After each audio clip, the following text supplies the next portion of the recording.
رات کو میرے آقا صلی اللہ تعالیٰ علیہ وسلم کے لیے وہ دن بھی آیا جب سیدہ عائشہ صدیقہ رضی اللہ تعالیٰ عنہ فرماتی ہیں بخار کی شدت اتنی زیادہ ہو گئی تھی کہ بار بار میرے آقا صلی اللہ تعالیٰ علیہ وسلم مسواک کو پانی میں ڈبوتے اور منہ میں رکھتے تھے. کبھی پانی کے چھینٹے حضور اکرم صلی اللہ تعالیٰ علیہ وسلم اپنے چہرے اقدس پر لگاتے. یہ سختی تھی نزع کے وقت کی. یہ جو نزع کی سختی ہے میرے عزیزو، اس سے ہر ایک کو گزرنا ہوتا ہے.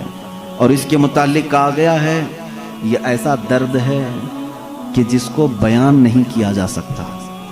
وہ کیسی تکلیف ہوتی ہے، ظاہر سی بات ہے جس کو یہ تکلیف ہوئی اس کے بعد وہ دوبارہ واپس زندگی میں آیا نہیں بیان کرنے کے لیے. جس کو بھی نزع کی حالت آئی پھر اس کے بعد وہ موت کی منزلیں طے کرتا ہے. اور ایک روایت یہ ملتی ہے نزع کا وقت ایسا ہوتا ہے، اگر محسوس کرنا چاہو تو اتنا سمجھ لو، نزع کے عالم میں اگر اس بندے کے جسم پر ایک مکھی بیٹھ جائے تو اسے ایسا لگتا ہے کہ پہاڑ بیٹھا ہے. وہ مکھی کا وزن بھی برداشت نہیں کر پاتا. اور اگر ایک قطرہ پانی اس کے حلق میں اتارا جائے تو اسے ایسا لگتا ہے ایک ندی میں نے پی لیا. اس کے لیے ایک قطرہ پانی ایک ندی پانی کے برابر لگنے لگتا ہے. شدت کی پیاس، حلق میں کانٹے چبھ رہے ہوتے ہیں اور روح نکلنے کا جو درد ہوتا ہے، یہ عام لوگوں کی بات میں کر رہا ہوں. ایک ایک ناخن سے ایک ایک جوڑ سے جب روح کھینچی جا رہی ہوتی ہے اور اخیر تک کھینچی جاتی ہے، ناک تک روح کو لایا جاتا ہے. اس کے بعد ملک الموت اس روح کو قبض کر کے لے جاتے ہیں. میرے عزیزو، ایک مجھے بات یہاں پر یہ یاد آتی ہے. ماں عائشہ صدیقہ رضی اللہ تعالیٰ عنہ فرماتی ہیں اچانک دروازے پر دستک ہوئی اور ملک الموت آئے تھے. اجازت طلب کر رہے تھے کہ یا رسول اللہ صلی اللہ علیہ وسلم کیا میں اندر آ سکتا ہوں؟ حضور اکرم صلی اللہ علیہ وسلم نے فرمایا عائشہ، یہ فرشتہ کسی کی بھی روح نکالنے کے لیے اجازت نہیں لیتا. یہ مجھ سے اجازت لیا ہے اور اس کے بعد اب کبھی کسی سے اجازت نہیں لے گا. ملک الموت کو بھی یہ حکم تھا اللہ کی طرف سے، نبی اگر اجازت دیں تو روح قبض کرنا. پھر وہ کیسے لوگ ہیں جو کہتے ہیں کہ محمد صلی اللہ علیہ وسلم مالک و مختار نہیں تھے؟ مالک و مختار نہیں تھے. یہاں تو روح نکالنے کے لیے بھی اللہ نے پابند کیا ہے ملک الموت کو. جو فرشتہ کسی سے نہیں پوچھتا وہ رسول سے پوچھ کر کے حجرے میں آ رہا ہے.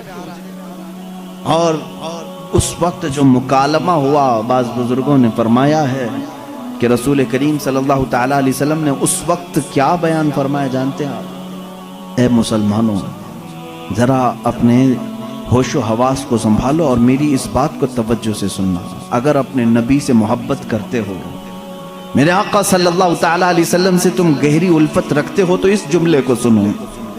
ہماری اور آپ کی بھی موت آئے گی اور ہم اپنے سامنے مرنے والے بہت سارے لوگوں کو دیکھتے بھی ہیں، لیکن جب دنیا سے کسی کی موت کا وقت قریب آتا ہے تو ہم نے دیکھا وہ اپنے آپ کو نہیں پہچان پاتا. اسے خود اپنا نام یاد نہیں رہتا. ماں باپ بھائی بہن رشتہ دار بھی اگر قریب ہوں تو پہچان نہیں پاتا کون ہے. نزع کی شدت ایسی ہوتی ہے، اپنوں کو بندہ نہیں پہچان پاتا نزع کے وقت. مگر قربان جاؤ اس تاجدار دو عالم صلی اللہ علیہ وسلم کی ذات پر. ملک الموت آئے ہیں اور نزع کی حالت ہے. اس وقت کیا پوچھا جانتے ہیں آپ؟ رسول گرامی وقار صلی اللہ تعالیٰ علیہ وسلم نے ان سے یہ کہا، اے اسرائیل، یہ جو نزع کا درد ہے کیا یہ درد میری امت کو بھی دیا جائے گا؟ کیا اس درد سے میری امت کو بھی گزارا جائے گا؟ اندازہ کرو میرے عزیز ہو. اسی لیے ہمارے امام نے یہ کہا، جو نہ بھولا ہم غریبوں کو رضا، جو نہ بھولا ہم غریبوں کو رضا، یاد اس کی اپنی عادت کیجیے. ہم غریبوں کے آقا پہ بے حد درود، ہم فقیروں کی ثروت پہ لاکھوں سلام.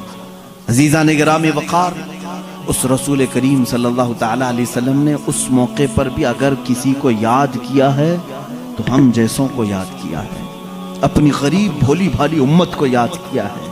اس نبی کا اپنی امت سے جو لگاؤ ہے میرے عزیزو، اس کا بدلہ تم پوری زندگی پر سجدے کر کے بھی نہیں ادا کر سکو گے. وہ رسول گرامی وقار صلی اللہ تعالیٰ علیہ وسلم ہیں جو ہمارے درد کا اور ہمارے غموں کا احساس رکھتے تھے. باقی یہ دنیا جھوٹی ہے جو تمہیں کہتی ہم تمہارے مددگار ہیں, ہم تمہارے آسرا اور سہارا بنتے ہیں, یہ سب جھوٹ بولتے ہیں. اے امت کے غیور بندو, نوجوانوں, تمہارا آسرا, تمہارا سہارا, تمہارا مددگار حقیقت میں کوئی نہیں, سب دکھاوے کرتے ہیں. حقیقت میں اگر تمہارے غموں کا کوئی مداوع کر سکتا ہے تو وہ تاجدار مدینہ کی ذات ہے صلی اللہ تعالی علیہ وسلم. میں جو بات کرنے جا رہا ہوں وہ یہ ہے کہ ام المومنین عائشہ صدیقہ رضی اللہ تعالیٰ عنہ فرماتے ہیں, اسی حالت میں ان کے زانوں پر سر رکھ کر کے میرے آقا صلی اللہ علیہ وسلم لیٹے تھے. ملک الموت اسرائیل علیہ السلام نے آپ کی روح پاک کو نہایت ہی ادب و احترام کے ساتھ نکالا اور اپنے رب ذوالجلال کی بارگاہ میں لے کر چل پڑے. اللہ کے حبیب صلی اللہ تعالی علیہ وسلم پاکیزگی کی حالت میں تھے. رات کا وقت تھا اگرچہ, لیکن چہرہ اسی طرح چاند کی طرح روشن تھا. سب سے پہلے حجرے میں داخل ہونے والے سیدنا ابو بکر صدیق رضی اللہ تعالیٰ عنہ. حضرت ابو بکر صدیق رضی اللہ تعالیٰ عنہ تشریف لائے. حضور صلی اللہ تعالیٰ علیہ وسلم کو دیکھا, پیشانی مبارکہ نہایت ہی ٹھنڈی تھی. آپ نے میرے آقا صلی اللہ علیہ وسلم کے ماتھے کا بوسہ لیا اور کہا, اے اللہ کے نبی, جو موت آنی تھی وہ آ گئی, اب اس کے بعد موت کا درد دوبارہ اللہ کبھی آپ کو نہیں دے گا, کبھی دوسری موت آپ پر نہیں آئے گی. اس کا مطلب یہ ہے کہ صدیق اکبر کا یہ عقیدہ تھا کہ ایک موت کے بعد میرا نبی اب ہمیشہ کے لیے زندہ ہو گیا ہے. جو موت آنی تھی وہ آ گئی. اللہ کے حبیب صلی اللہ علیہ وسلم اس کے بعد برزخی زندگی میں زندہ ہو چکے. اب جو معاملات تھے, یہ پیر کا دن تھا. پیر کا دن گزر کر رات آئی تھی. اب جیسے ہی باہر آ کر کے اعلان ہوا, مسجد نبوی میں صحابہ کھچا کھچ بھرے ہوئے تھے.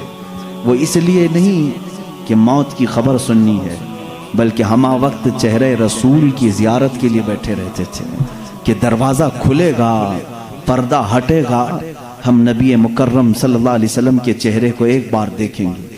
وہ صحابہ رات بھر اس حجرے کی طرف دیکھتے رہتے تھے. صبح کی اذان ہو جاتی تھی, صبح سے جو بیٹھتے ظہر تک پڑھتے ہوئے رہتے تھے کہ چہرہ انور کی زیارت جس کو وہ عبادت سمجھتے تھے.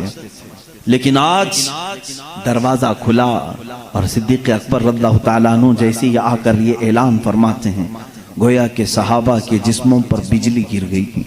وہ جہاں تھے وہیں ساکت و جامد رہ گئے. ایسی پوزیشن کی تاریخ میں لکھی گئی ہے, مدینے والوں پر ایسی کبھی آفت نہیں آئی جس طرح وفات رسول کی غم کی خبر ان پر آئی تھی.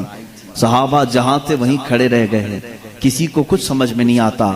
حضرت عثمان غنی رضی اللہ تعالیٰ عنہ کا حال یہ تھا کہ وہ زمین پر ایسے بیٹھے رہ گئے کہ کوئی ان کو ہلاتا تو بھی نہیں ہلتے تھے, کبھی ان کو کوئی اٹھاتا تو نہیں اٹھتے تھے. رات گزر گئی.